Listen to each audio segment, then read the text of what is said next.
দায়িত্ব নেয়ার ৫ মাস পরেই ২০০৯ সালে পদত্যাগ করেছিলেন সাবেক স্বরাষ্ট্র প্রতিমন্ত্রী তানজিম আহমেদ সোহেল তাজ।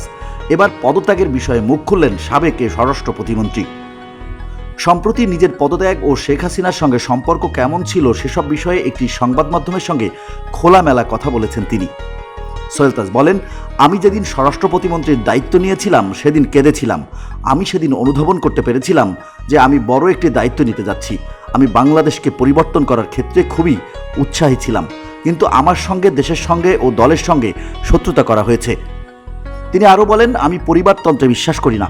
মাঠ পর্যায় থেকে রাজনীতি শুরু করেছি। আমি যাতে রাজনীতিতে না আসতে পারি সেজন্য ওপর থেকে অনেকেই বাধা দিয়েছিল। প্রথম টার্মে যখন নির্বাচিত হই সেবার আমার দল মাত্র ৫৮টা আসন পায়। বিরোধী দলের রাজনীতি করতে অনেক জুলুম সহ্য করতে হয়েছে। আন্দোলনে মিটিং মিছিলে সক্রিয় ছিলাম।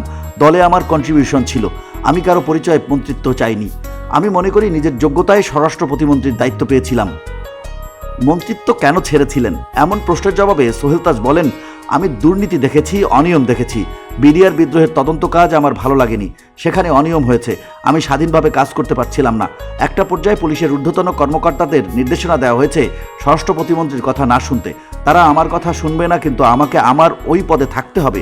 সুতরাং আমার মনে হয়েছিল আমাকে এবং আমার পরিবারকে ঢাল হিসেবে ব্যবহার করা হচ্ছে। তিনি বলেন, আমার পদত্যাগপত্র গ্রহণ করা হচ্ছিল না। এরপরও পদত্যাগপত্র জমা দিয়ে যুক্তরাষ্ট্র চলে যাই। পরে সেখান থেকে শেখ হাসিনার সঙ্গে ফোনে কথা বলেছি। আমি বারবার বলেছি আমাকে ছেড়ে দেন, কিন্তু তিনি আমাকে ছাড়বেন না। ওটা ছিল আমার জীবনের সবচেয়ে বিস্ময়কর ফোনালাপ। আমি শেখ হাসিনাকে বারবার বলেছি আমাকে ছেড়ে দেন, কিন্তু শেখ হাসিনা বলেন, না, তোমাকে থাকতে হবে। তোমার কি লাগবে, দলের যুগ্ম সম্পাদক? কিন্তু আমি বারবার বলেছি থাকবো না।